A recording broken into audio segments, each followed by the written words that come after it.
ভারতের সহযোগিতায় শেখ হাসিনা পরিকল্পিতভাবে ফ্যাসিবাদী শাসনকে দীর্ঘায়িত করেছিল।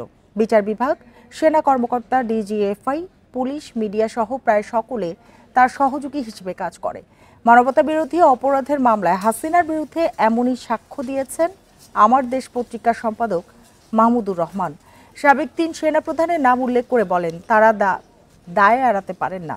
মাহমুদুর রহমান তার সাক্ষ্যতে আরও বলেন, ক্ষমতায় এসে শেখ হাসিনা তার ফ্যাসিবাদ প্রতিষ্ঠা করতে সেনাবাহিনীকে দুর্বল করার পরিকল্পনা করেন, যার কারণে আওয়ামী লীগ সরকারের কয়েক মাসের মধ্যে বিডিআর বিদ্রোহের নামে ৫৭ জন সেনা কর্মকর্তাকে হত্যা করা হয়।